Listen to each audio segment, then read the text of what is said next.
Hello, Freedom Hill women. Thank you so much for joining us for our first ever virtual women's conference.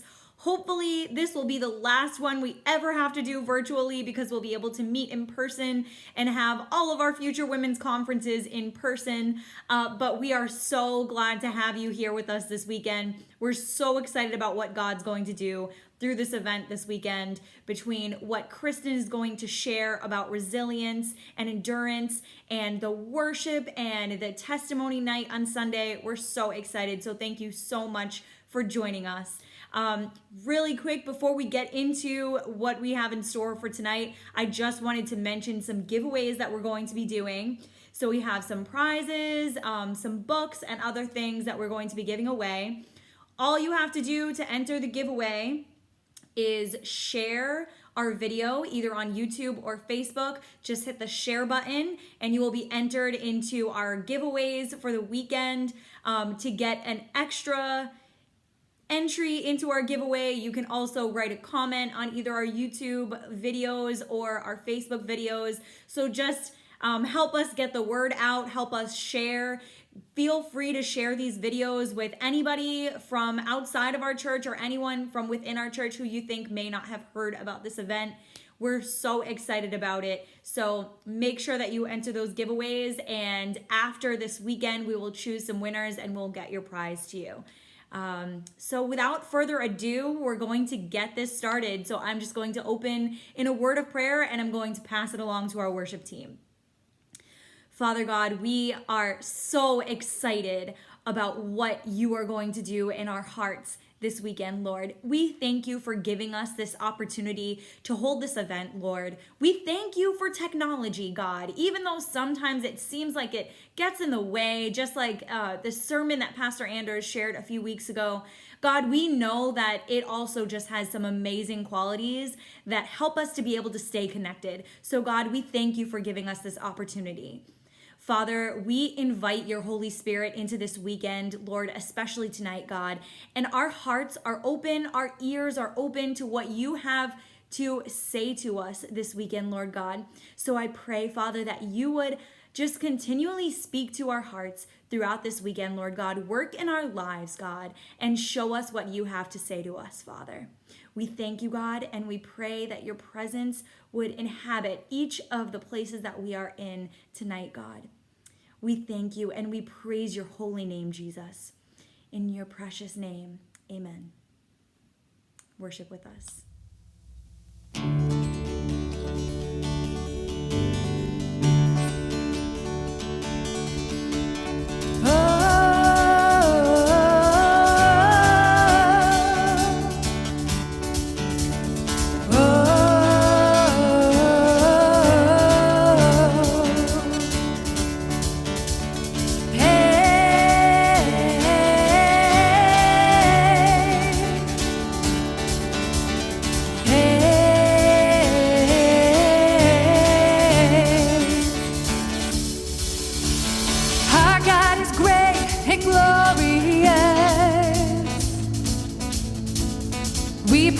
Trust in your name, Jesus, able to save and deliver us. Oh, we put our hope in your name, Jesus. Sing blessing, blessing and honor, glory and power unto our God forever and ever. All of the honor, all of the praise is yours.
No, nothing to fear. You are here with us, Jesus. We put our hope in your name, Jesus. Oh, blessing and honor, glory and power unto our God forever and ever. All of the honor, all of the praise is yours, yours forever. Hallelujah.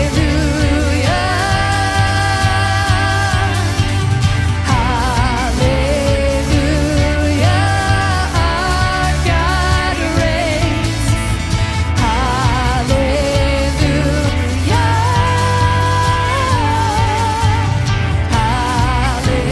Hallelujah.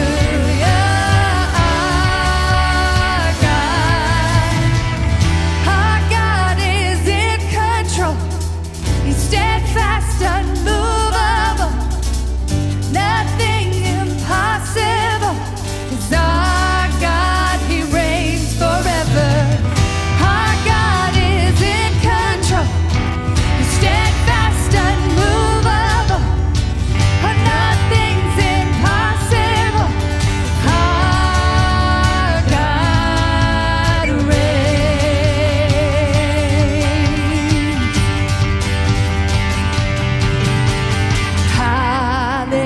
Hallelujah. Hallelujah. Our God, He reigns. Hallelujah.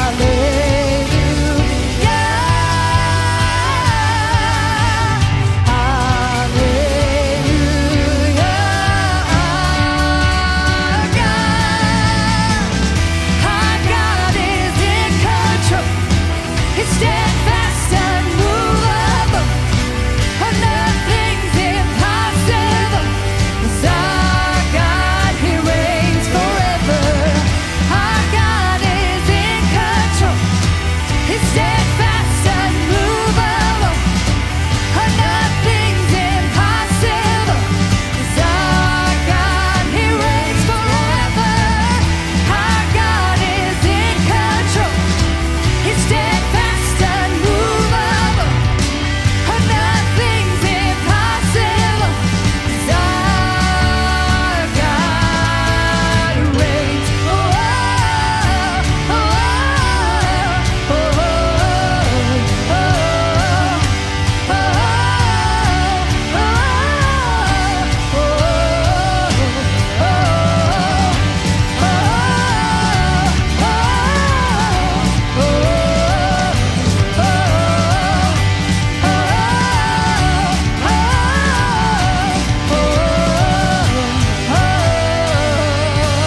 Hallelujah. We praise you, Jesus.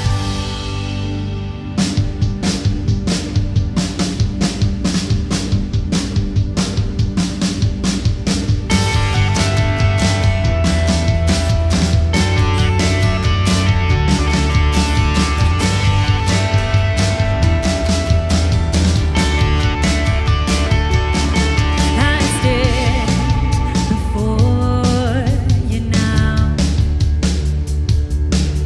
The greatness of your renown. I have heard of the majesty and wonder of you, King of heaven. In humility I bow as your love in wave after wave crashes over me, crashes over me. For you are for us, and you are not against us. Champion of heaven, you made a way for all to enter in.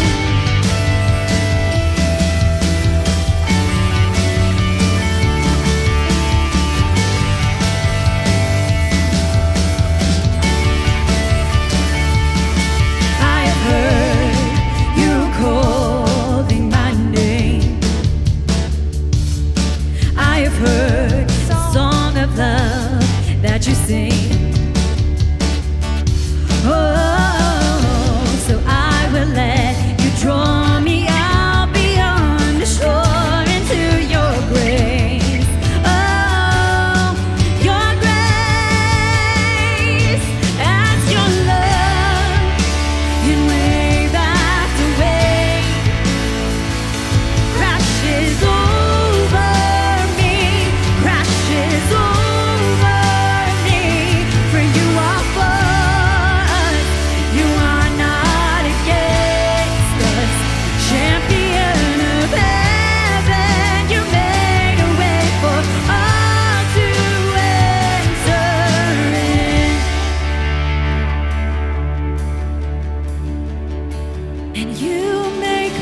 crashes over me, crashes over me. For you are for us, you are not against us.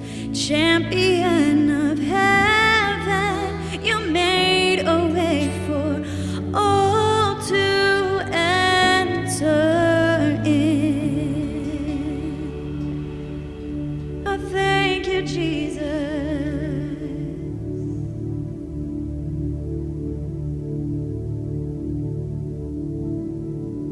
Hello, Freedom Hill community. I am so excited to be joining you via video. What an interesting year 2020 has been. I'm so grateful for Tasha, your women's ministry leader, for inviting me into the space with you. I'm believing God for amazing things as we join together virtually. Isn't it amazing the ways that we have technology and the way that God works through that? I mean, who would have thought as we were gathered together last year in 2019 in Providence for the November conference, our annual conference, that we would be where we are here in 2020. I don't think any of us could have even began to picture what this is right now. And while I am so missing gathering together with women all over our region, I think it's awesome that I can join into this space here with you now. I'm excited to share with you what God has placed on my heart. I'm going to be talking about resilience and endurance. I mean, and isn't that such an important topic right now? I've spent quite a bit of time over the last several months with these themes of resilience and endurance and finding God in the midst of the pressure and finding God in the midst of the storm, and how can we be resilient through these times. I think I would describe this time right now like a roller coaster that we've been on, where it's one of those roller coasters where it starts to slow down and you think that you're coming in for a landing, and then all of a sudden it shoots you back off again. And it's like a shockwave to your system as its driving force sends you up and over and around and upside down again. That's kind of what 2020 has been. And we are really still on that roller coaster. And so we're going to be exploring today what Scripture talks about in regards to patient endurance and where God is in the midst of these times. So if you can take a moment and join with me now, wherever you are at, in your home, or, hopefully you have a quiet space to be able to focus, but join with me right now, close your eyes, and we're going to invite God just to speak to us together in this time that we have. Father, you are so good and so faithful. God, we know that even in this roller coaster, God, that it feels that we have been on, the ups and downs, the twists and the turns, in not knowing exactly what's coming around the corner, God, we are regularly reminded of your faithfulness and of your goodness. And God, we are regularly desiring to grow and trust in you. God, we know that we need patient endurance, that resilience that Paul talks about in Scripture. And so, God, we're going to explore that today.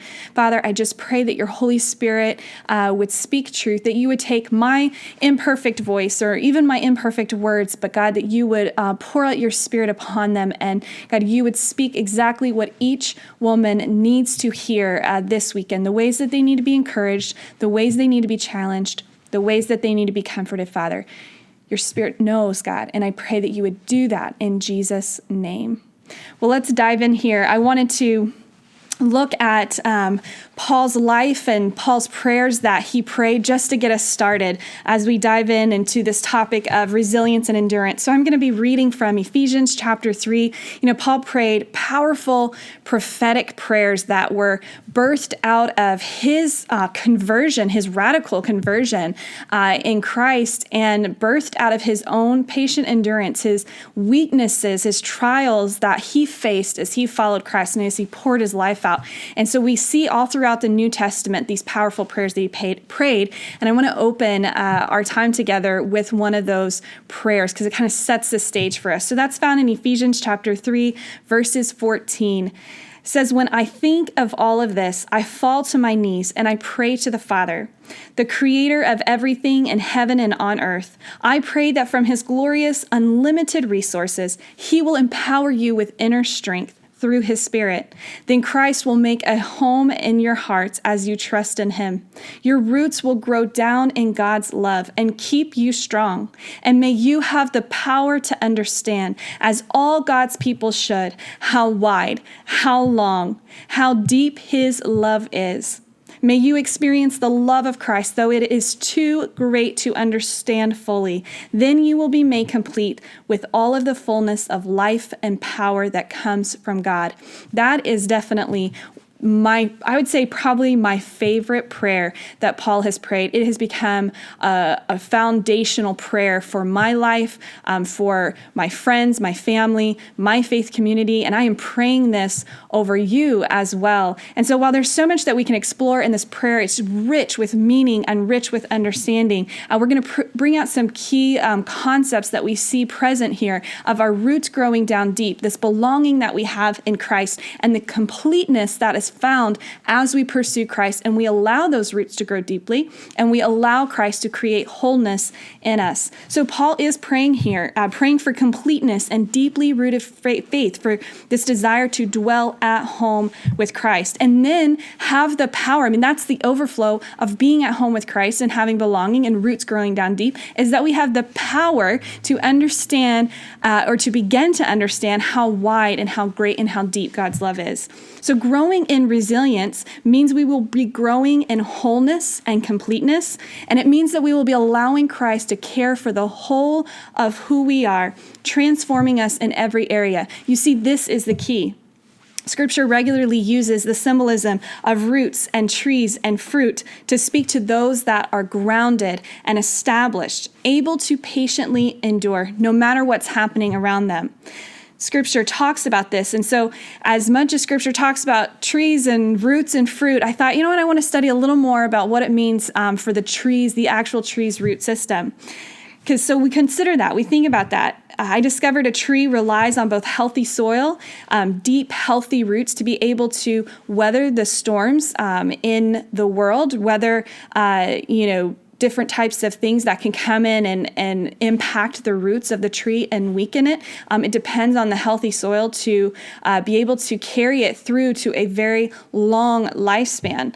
And as that new tree establishes roots, I discovered that it can actually take a while for productivity to be seen on the outside, because what's happening down below the surface is that all of the focus and the attention is this concentrated effort to develop healthy soil and develop deep roots for the tree. So, if I've never planted a tree, but I know if you plant a tree, it takes so long to actually begin to see that growth. But that's because there's a lot that's happening underneath the surface of the soil and the ground there for the tree. Arborists, those who plant trees and study trees, they have a full strategy for planting and cultivating and tending to that growth.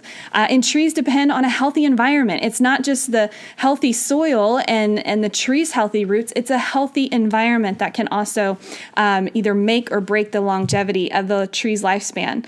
And if the soil is not healthy, if it lacks nutrients, if it is compacted soil and it can't breathe or drain properly, the tree's roots begin to weaken. And so there's this is another interesting, piece that I found. And hopefully as I'm sharing some of the symbolism in the tree's roots, you'll understand why it was used so often in Scripture. I mean, God's creation through trees, through nature, is reflected in us as God's creation, as people. We are much like the tree, just as Scripture uses in that symbolism of this idea that, what's happening beneath the surface of our life in our inner world really determines how deeply our roots are growing and will determine the fruit that we are bearing in this life. And that just like the tree, the lifespan of the tree is spent in this lifelong process of growing, of gaining new nutrients, of renewing through the cycles of growth. And so are we as well. And another key aspect for trees that I thought was so directly related to us as well is that there's a bunch of different types of roots for trees, but two specific roots that are in most trees are the lateral roots and the tap roots. And so the tap roots are the roots that grow straight down. They're the ones that are trying to go deeply beneath the surface to kind of anchor the tree. And then the lateral roots, though, are just as important as they grow out to the sides of the tree. And they've actually studied this. The scientists have studied and have seen the way that the lateral roots of the trees actually begin to intersect and intertwine with other root systems and other trees. And they kind of build nutrients off of one another to help cultivate the root system and help keep the tree healthy. And so isn't that just so much like us as well, where we have our relationship with Christ? You think of it, of the cross is sometimes how it's described, is that, you have the vertical part of the cross, that's us to Jesus, that reconciliation of us to Christ. And then you have the horizontal part of the Christ, or of the cross, that is our relationship with others and community and finding reconciliation as Christ is reconciled in us. And so much like us as humans, or much like trees, what lies beneath us as humans will determine our ability to be resilient and to be able to endure in the storms of life. I think it's important to understand that our emotions and our thought life, the battle in our will, these are the inner places of us. When the Bible talks about soul, even specifically in the New Testament, it's most often translated in this idea of our innermost being, or that inner life that's inside of us. And then that can cover our mind, which is our thought life, the seat of our affections is how it's described, which is our emotions, and then our will, like that will inside that determines, are we going to surrender or are we going to remain unsurrendered? So as followers of Christ, we are called to learn resilience, and that means in our inner life, in our innermost being, in our emotions, our thoughts, that will that's inside of us, we need to be regularly surrendering those things, allowing Christ to tenderly care and nurture those areas of our life so that we can see transformation begin to occur and allow deep roots to grow so that we can endure and we can be resilient. So resilience I want to take a little bit of a moment now to transition and talk about what resilience is and what resilience is not. I think it's important to understand and define it correctly. So, we can see resilience through a deeply rooted life will allow us to manage the internal response to the external stimuli that we cannot control.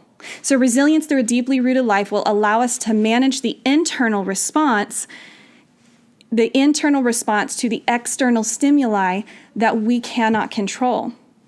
And so in looking at this, we want to look at what Scripture says about resilience. We want to look at what Scripture says about this idea of patient endurance. And when we begin to look at Scripture, we see, just as Paul was praying earlier in Ephesians chapter 3, we see a reference of patient endurance that is happening all throughout the New Testament. This idea is it's this capacity to hold out or to bear up in the face of difficulty, a steadfastness and perseverance. And we also see connected to that a need to pursue wholeness and completeness in Christ. So, for example, in a couple of other areas of Paul's writings, we see in 2 Corinthians chapter 6, verse 4, he says this, and he's talking about the way that we live our life will show whether we are true ministers of the gospel, and that no matter what we face, he's listing all kinds of things in this little passage that he has faced and those that are walking with him have faced, and yet still experiencing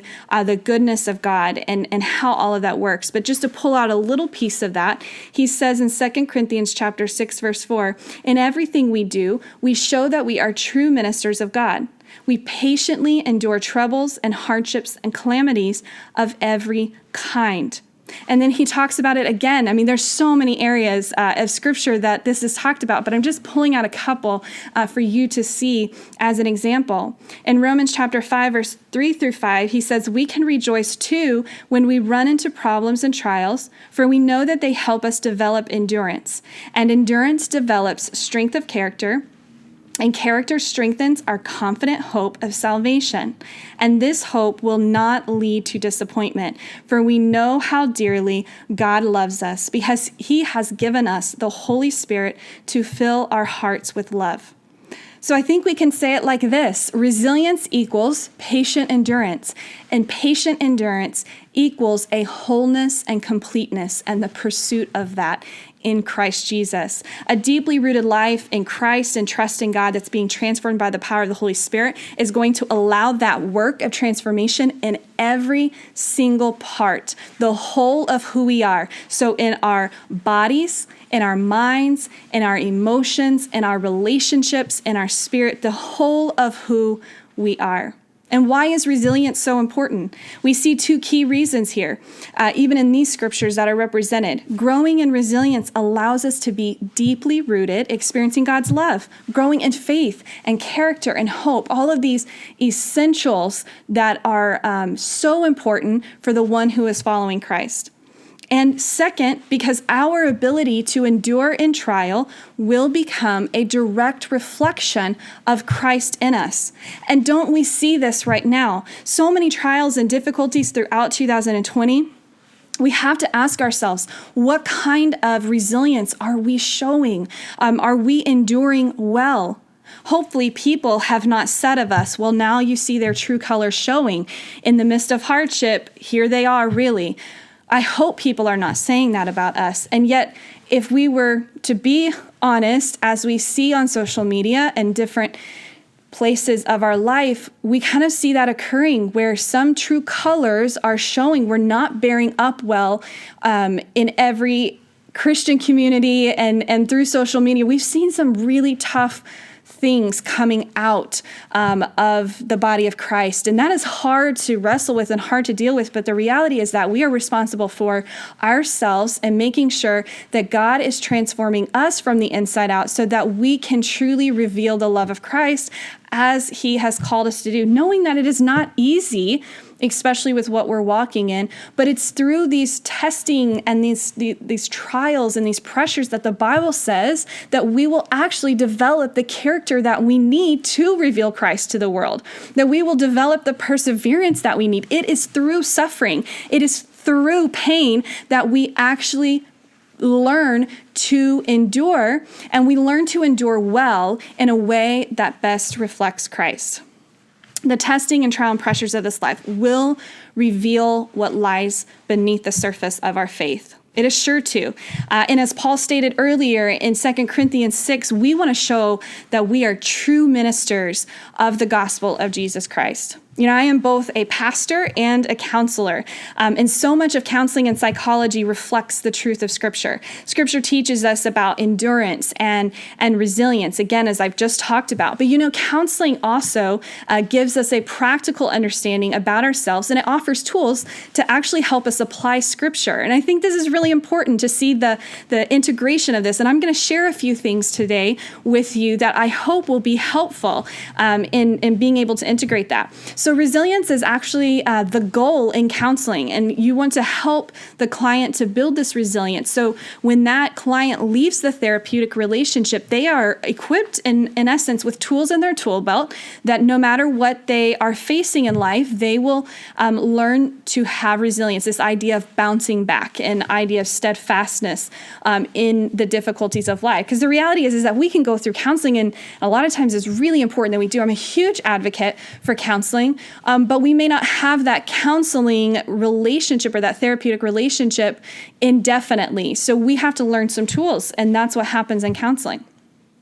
The path to healing, though, in counseling and growing in resilience is to stop resisting the pain or the situation. And so it's instead of kind of figuring out a way to like resist it and just keep a tight lid on it, it's actually sitting in the pain and walking through the situation and recognizing it and acknowledging it for what it is, naming that pain, but then creating a healthy path and healthy tools to be able to address the pain. And so it's not resisting, it's not avoiding or creating false narratives to help a person cope. But similarly, resilience is a goal in our faith, and we see this in Scripture. Resilience is not the absence of pain. It's not the ability to wrap our situations or our struggles in some sort of nice, neat, and tidy package so that we will look like we have more faith or more trust in God than the next person. That's not resilience. And actually, if we are forcing ourselves to try to wrap everything up in this nice, neat, and tidy package, we have to ask ourselves, are we actually more focused on trying to grasp control of our lives and of our situation, rather than surrendering it to Christ and just being in the midst of the difficulty and trusting that Christ will walk us through it? We see a prescription for resilience in a way that is integrating the work of Christ, as I said earlier, in our entire self, our whole self. So our body, our mind, our spirit, the ways that we care for our emotions. And so when we are walking through the pressures and trials of this life, and we allow Christ to come all the way in completely to the pain and the frustration, the mistakes and the failure, we give Jesus an opportunity to care for us, to correct every area, and then to develop patient endurance in us. You know, the reality is, though, and this is the caveat to all of this, is that we don't like the experience of pain. We want to rush through. And actually, we will use our faith as a way of avoiding going deep beneath the surface to address our fears and our anxieties and stress. We also don't know how to address it in healthy ways. We oftentimes lack the necessary tools and strategies to tend to that soil so that our roots will grow down deep. You know, God's word is active. The Bible says sharper than any two-edged sword, and prayer is a powerful weapon, but we are often using these things as band-aids rather than allowing them to penetrate every single area to change us from the inside out through the trials and difficulty. So I want to show you 3 things that, if like considering the kind of the symbolism of the tree's root system and what the scriptures are saying about resilience and endurance, you know, there are 3 things that we can look at in what we need to be able to grow healthy roots, deep roots that can weather the storms of life. So number 1, we need healthy soil. Healthy soil is the foundation, and we know that through Scripture, that healthy soil is our belonging and our home with Christ. It's first and foremost found right there in that relationship, that identity in Christ and that belonging in Christ.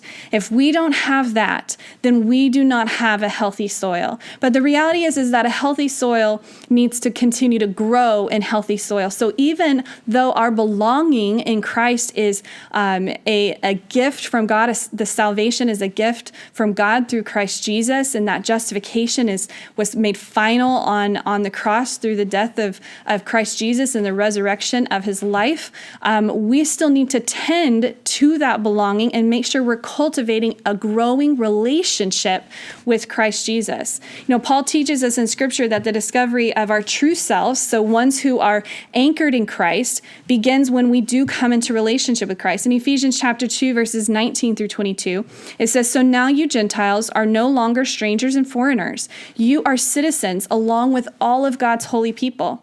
You are members of God's family." We are children of God. That's amazing.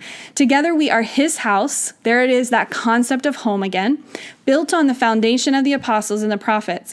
And the cornerstone is Christ Jesus himself. So we are carefully joined together in him, becoming a holy temple of the Lord.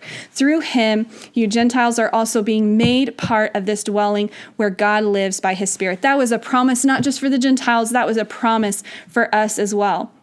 So resilience and patient endurance is first and foremost found in that safety and belonging in Christ Jesus. But number 2, we need deep roots, and deep roots require an ongoing work of transformation in every area of our life. So we need to experience that work of Christ in our innermost being, as I talked about earlier. Ephesians chapter 4, verses 21 through 24 talks about it like this: "Since you have heard about Jesus and have learned the truth that comes from him, throw off your old sinful nature and your former way of life, which is corrupted by lust and deception. Instead, let the Spirit renew your thoughts and your attitudes. Put on your new nature, created to be like God, truly righteous and holy." So we're called to a new self and a new way of thinking and a new way of living, a new way of relating, a completely new family in the family of God through Christ Jesus. We need to experience wholeness from the inside out for us to walk on a daily, ongoing basis in this new way. We know that God has given us what we need, but there is a question. Why do we still struggle so much with fear, stress, and worry, especially in times of trial and difficulty, and especially in a season like we're in right now? To help bring practical application to one way that we can grow healthy roots, I kind of wanted to shift and zero in a little bit on these common experiences that we all face, and that if we were to kind of reflect over 2020, we've kind of all been in an ongoing battle to address fear, to address anxiety, to address stress and worry in our lives. And I think we don't always feel like we have the tools to know how to address it. We know that Scripture says to not be anxious, to not be afraid, to not worry. And yet a lot of times we use those scriptures and it causes us to think that we'll never experience those things, or that if we have enough faith, or we have enough trust in God, or if we read Scripture enough, or if we pray enough, then we'll somehow ultimately conquer these experiences. But the reality is that our bodies and our brains were built with these experiences and these emotions. And so we just need to know how to tend to them and how to care for them in a healthy way, rather than reaching for unhealthy coping or unhealthy ways of kind of keeping a lid. Remember, resilience is not keeping a lid on the pain and the difficulty that we are facing and the disappointment in this life. Resilience is learning how to be in the midst of it, but to tend and care for it in Christ Jesus in a healthy way. And so we know that we all struggle with these emotions and experiences. And so let's talk about that a little bit. Again, we think resilience is kind of holding it all together, this idea of like keeping the faith. And in essence, when we do that, we forget our humanity. We forget that Jesus himself was filled with sorrow, with heartbreaking anxiety and stress as he walked that path towards the cross. And there was a battle in his will going on that he had to work his way through surrender. And yet oftentimes, even knowing that, we can feel ashamed when we struggle, as though we don't have enough faith. We become frustrated by the fear we face and the worries that we cannot seem to get a handle on and get under control. And we sometimes think that if we are worrying, that we're not trusting God enough. And sometimes we're actually told that if we're not worrying, or if that we're struggling with fear, that it's an issue of trust, or it's an issue of our faith. And maybe sometimes it is, but I would suggest to you today that worry and symptoms of worry and fear and anxiety and things like that are not always an issue of trust, and they are definitely not always an issue of sin.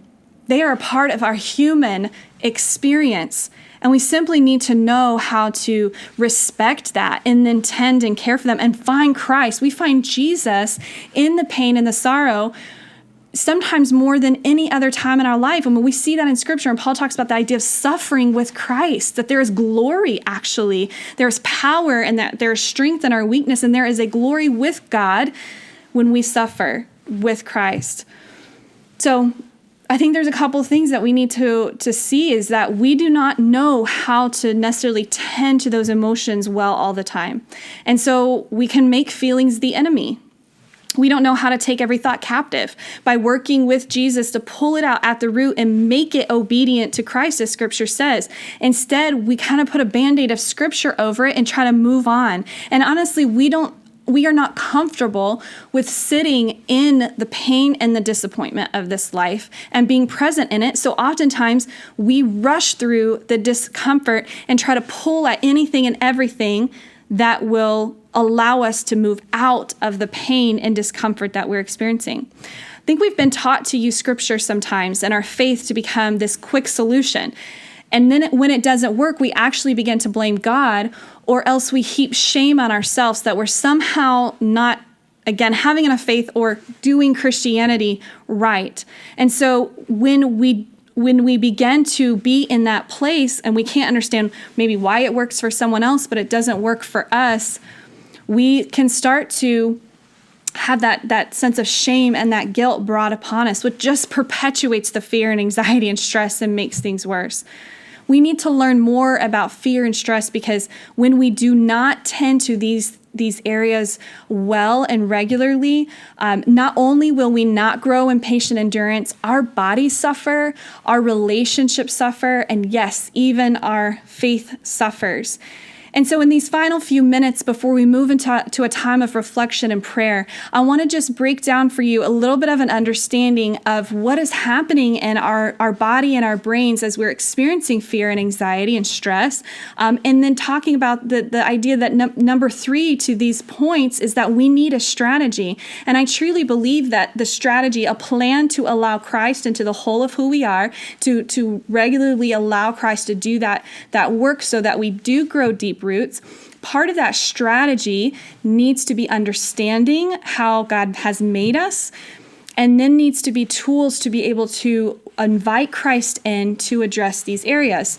So if you'll just bear with me a little bit, for some kind of put a little bit of a professor hat on, I want to just share a little bit of this without you in our final time together. Dr. Robert Ellis, who is a psychology theorist, he did work on helping people understand the connection of our emotions, our thoughts, and our behaviors, and how they're all intertwined together, and how and then teaching people through counseling techniques and therapy or therapeutic techniques how to really discover those emotions and those kind of patterns of negative thinking that contribute to actions and behaviors that we don't want. But one thing that he said that I think is really important, and it's reflective of Scripture, he said that it's not events or difficult situations that were the problem for people. It's actually the way people view them and how people think about them. So if you think about that for a moment, and then you consider the amount of time that Scripture takes to address the power of our minds and what we think about, we can see the, truth reflected in Scripture of what Dr. Ellis is saying here is that it's really important that we pay attention to what we're thinking about. It's really important that we pay attention to what we're feeling, because that is connected to what we are thinking about. And I think much of our anxiety, fear, and worry, it actually builds in response to our thought life, a mismanaged thought life, ongoing stress, and not tending to our emotions. And we're trying to kind of simply grasp for control, and it just begins to build and build, and we live in this heightened state. And if we consider some of the symptoms of living in a heightened state, I think most of us could raise our hand and say, yeah, I've felt that some, even in this season, probably pretty often actually, because these things increase during times of crisis. So things like irritability and loss of appetite, or eating more than normal, things like grabbing at unhealthy coping, grabbing at food or money or shopping or substances or social media or TV, things like that we grab at to try to distract ourselves from the discomfort and the pain of the fear that we experience. We become isolated or feel isolated. We struggle with a lack of focus, a lack of motivation, and there can be anger that's kind of bubbling beneath the surface in these times of like that heightened state of fear and stress and worry. And so when we become overwhelmed within our bodies and our minds and our spirits, it's really difficult to grasp the truth of Christ. We find, again, unhealthy ways to cope with it and to try to just get through. And oftentimes in stress, we'll kind of go into default mode, which default mode for most of us is this kind of old way of living, this old way of being, this old way of relating, and in essence, kind of our old self, and not the new self that Christ has called us to live. This weakens our root system, and it just leaves our inner life a mess. And God has given us, we're talking about developing a strategy. God has given us what we need, but we need that strategy to apply it and then engage in it daily. I went through this phase where I bought storage containers all of the time, and HomeGoods and Marshalls is my absolutely favorite place. And so all the beautiful storage containers, I was just drawn in by them. And as soon as I would see them, it's like I kind of would envision my house just like almost like a Mary Poppins scene, where like everything kind of just like came together and fell into the storage container in the right way, and everything was organized and beautiful. These were the solutions to the mess in my life and in my home. And so, of course, buying all the storage containers would proceed. The unfortunate thing is that over time, those storage containers have kind of built up, and there are definitely stacks of storage containers that are not being used. And then the ones that are being used, I kind of had this revelation one day as I've tried for years to teach my children to organize, for example, their toys. You know, Legos go in this storage container, cars go in this storage container, action figures in this one. The reality is that the kids would kind of mix things up, and all of a sudden the storage containers that I thought were just the solution to our mess and the need for organization wasn't really working. And so what I was realizing is that I just kind of got the storage container, put it to use, and thought it would work for me. But it didn't work. And I began to realize that the storage solution was only a solution to the extent that I or my kids understood what it was made for and actually put it to use, and then had a regular practice for using it well. In this simple illustration, it's much like our spiritual disciplines and our rhythms and that kind of tending to our thoughts and emotions. God has given us tools, and we may have even had a counselor that gave us great tools, but we need to actually put those tools to use on a regular basis and understand how we are made and what works best in applying those things to us. It's part of the strategy we need. And so again, for example, take the current difficulties we are in and the current state of this world, the pain of this broken world, COVID, racial injustice, the election that we've had, loss all around us, fear, uncertainty in the future. How are you processing the overwhelm that this places us in? We sense danger all around us and before us, and our bodies and our brains, God created them with protection mechanisms within for a fear response, a stress response. And those are not bad things. Those are things that actually protect us from danger. It's called the place in our brain, the amygdala, gets triggered when we begin to experience fear and anxiety and worry and stress. That part of those parts of our brain become triggered, and it says, hey, there's danger happening and I need to protect you. But the reality is that sometimes it's real danger, like you're about to walk out in front of a car and you step back and your body's flooded with the kind of physiological response. But sometimes it's us just simply sitting in our home alone with the news on, or talking to a family member about all that's going on, and our mind just starts going and we start ruminating on all the what if situations and all the worst case scenarios, and all of a sudden we're flooded with that same physiological response that we had when we almost stepped out in front of a car. And yet there's no current real danger happening in that home. We are actually safe in our home.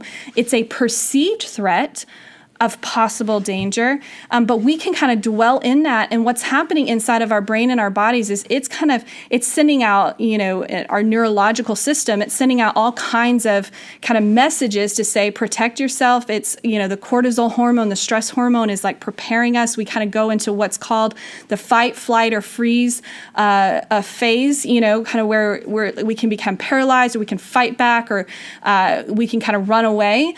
And I don't want to get into all the weeds with that, the science of that, although I think it's really important and important to understand.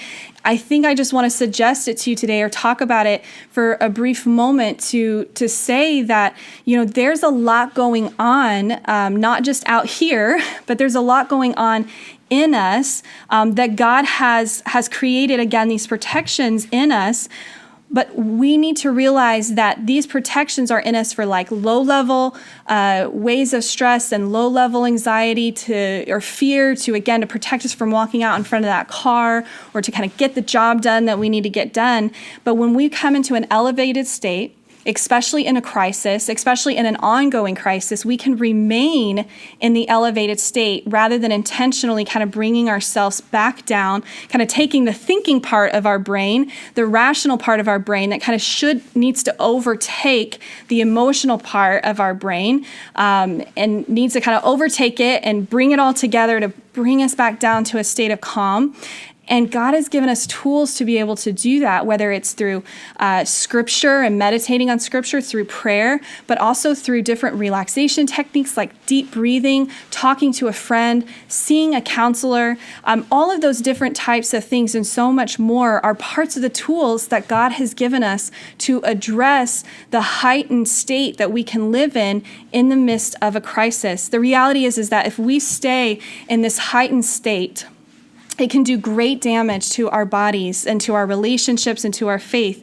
And so we need these tools. We need strategies.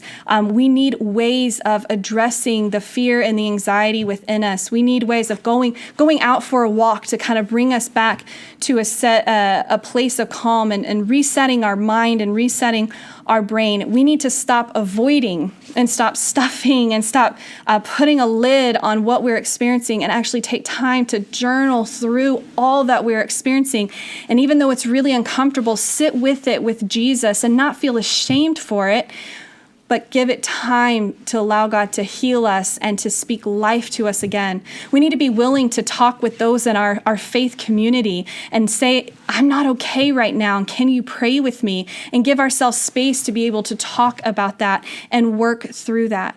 There are so many ways that we can address the fear and the anxiety and the stress that comes naturally within, but not allowing it to remain in this heightened, elevated state where it starts to begin to do damage. This is a part of building resilience and building endurance. And Jesus desires to come near during this season of just chaos and ongoing crisis. He desires to sit with us in the pain that we feel or the frustration or the disappointment in this world. And so there's 5 important keys to resilience that I've been kind of talking about. I want to summarize them for you. I've been talking about them tonight, and I'm going to talk about them in the next video. But they're included in the handout that you have. But number 1, what I've been talking about this evening is self-awareness and surrender, living your true self out through belonging in Christ. Number 2, I've been talking about the spiritual rhythms, the disciplines that we need in this life. And number 3, I've been talking about mindfulness, the idea of not living in the future of the worst case scenarios, but living in the present moment that God has given us for today. And then number 4, we've been talking about care practices for tending to those thoughts and emotions. We need to learn care practices for that. And number 5, I've been talking about the community support, the accountability, the connection that we need more than ever before. So as we've talked about some of these keys in detail tonight, and we're going to talk about them more again in the video tomorrow, and some continuation of understanding how we renew our thoughts and how we change the way that we're thinking through Christ Jesus, I want to ask you the question in our time of prayer tonight as I close this out. And I hope that you're in a place where you can kind of just center yourself and close your eyes and listen to the Lord, because I'm going to encourage you, even as I pray and I finish, I'm going to encourage you, if you have the ability to do this, to spend some time with Jesus once your video is off, to put some worship music on or to sit in silence and meditate on Christ and allow him to tend to the stress and the worry and the fear and anxiety. So in these last few minutes here, I want to walk you through just some reflective, prayerful thoughts as your eyes are closed. And then again, I'm going to invite you to continue this as you close your video for tonight. But as you close your eyes, I want to ask you today, what are you carrying? What is the weight, the heavy weight that you feel right now? I encourage you to take a moment to take some deep breaths. It's so important if our mind is racing, and I've just given you a lot of content and hopefully it's been helpful, but right now we just want to center. We just want to be in God's presence, and we want to be mindful that his presence is with us right now and has been with us every moment and is always with us. So sometimes we need to just take some deep breaths and be aware of our body, maybe tension we're feeling, stress that we're sensing. And one thing that you can actually do, we call them breath prayers, and it's part of that kind of deep breathing. And as you breathe in deeply, breathing in through your nostrils, kind of the longest breath in that you can take, you're thinking about Scripture and the truth of who God is. So for example, the Lord is my shepherd. And you can kind of meditate on that as you breathe deeply in. The Lord is my shepherd. And then as you take that exhale, that breath, a long exhale through your mouth, I lack nothing. And as you're doing this deep breathing, what you're doing is you're kind of resetting your body and your brain. They talk about the deep breathing pieces that kind of restores oxygen and centers your body and brain. But simultaneously, you're meditating on the power of Scripture, the power and the truth, the supernatural work of Scripture that can ease our minds and our troubled thoughts. So that deep breath in, the Lord is my shepherd, we're thinking on that.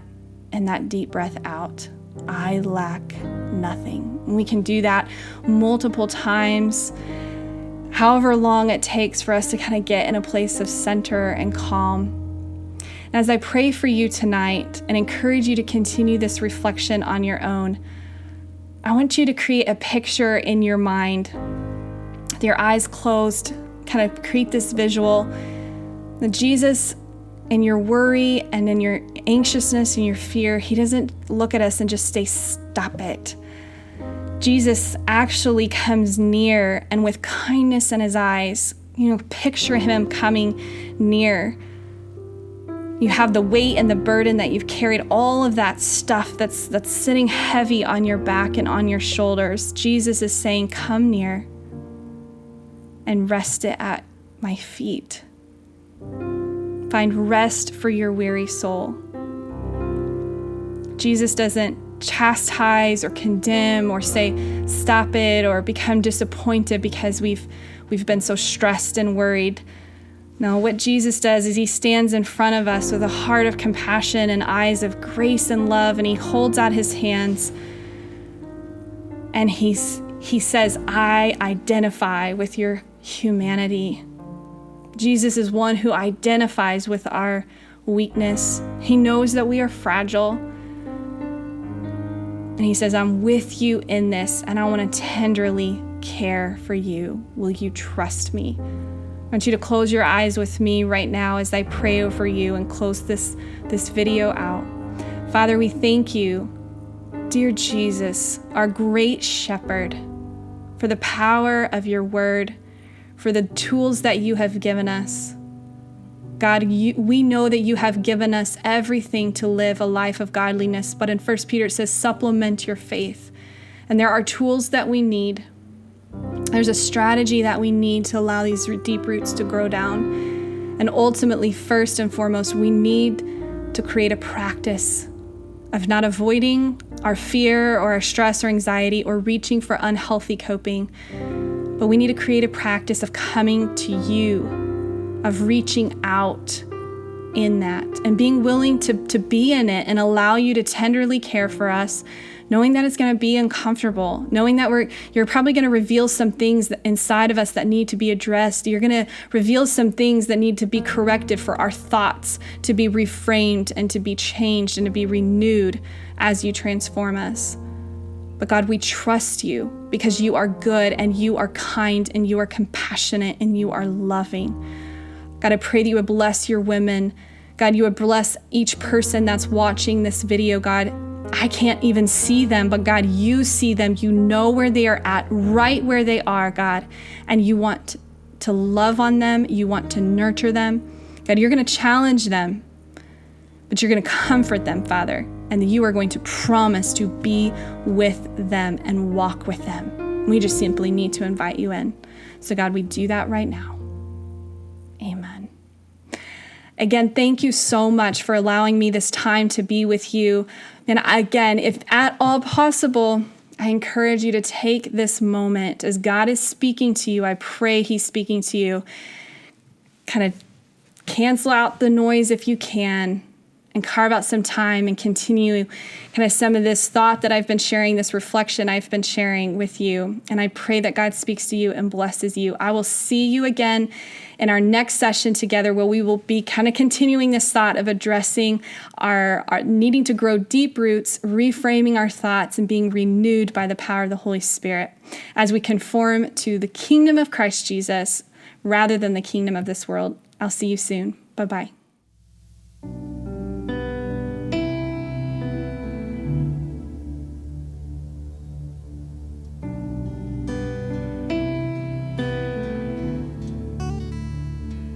On the day that death surrendered to the mighty cross of Jesus Christ, the earth would shake beneath the weight of darkened sky.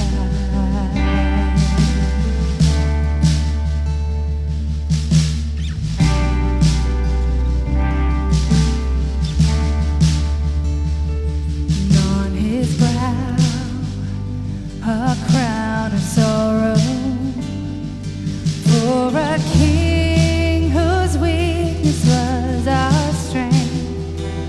No word he spoke, his love was shown for all to see. Oh, the cross of Jesus Christ is the reason I'm alive, for his blood has set me free. It will never lose its power for me.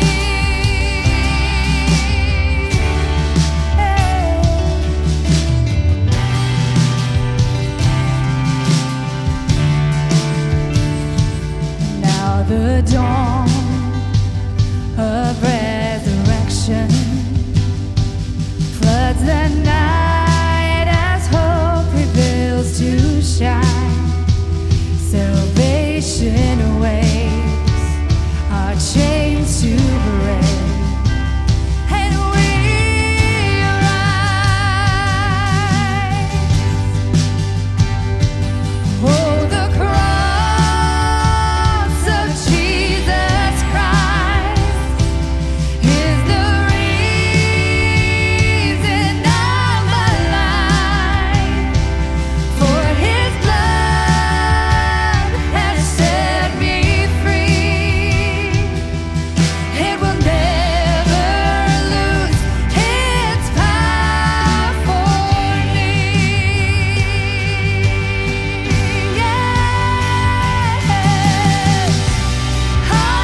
Hallelujah, hallelujah, Christ my victory.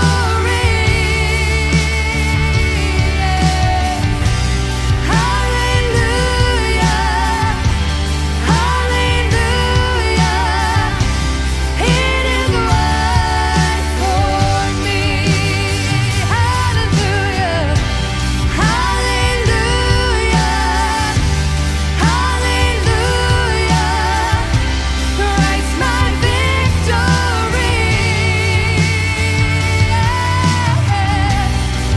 Hallelujah, hallelujah, it is won for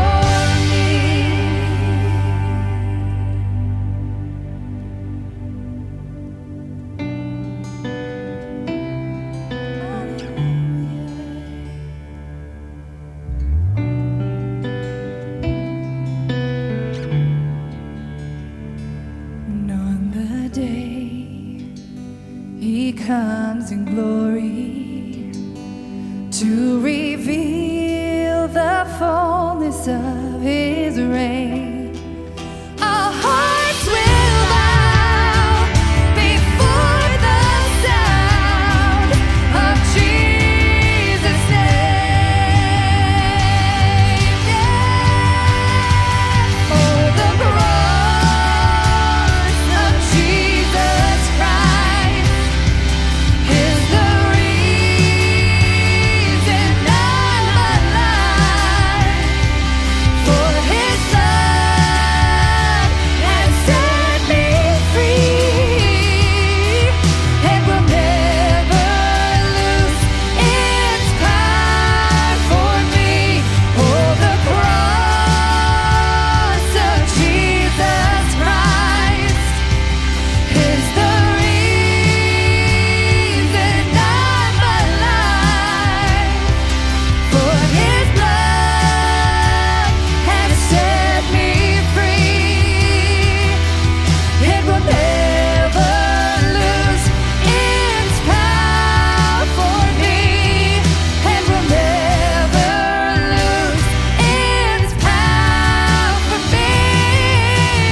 Well, ladies, I hope that encouraged you and blessed you. And I thank you for joining us. Please come back Saturday to hear Kristen Causey. She's an amazing speaker and will bless your socks off. She's going to speak on resilience and endurance, something we can all use right now. And on Sunday, we will have a time of testimony. That will be at 6 p.m. on Zoom. You should be able to find the link in your emails. If you don't have it, you can comment on Facebook or YouTube, and we will get that link to you. Also, we're doing some giveaways. So all you have to do is share on Facebook or YouTube, or comment on Facebook or YouTube, and we will do a drawing later in the week and get those prizes to you. I just want to have a quick closing prayer for you to send you off for the evening. Heavenly Father, we thank you so much for the time we've got to spend together.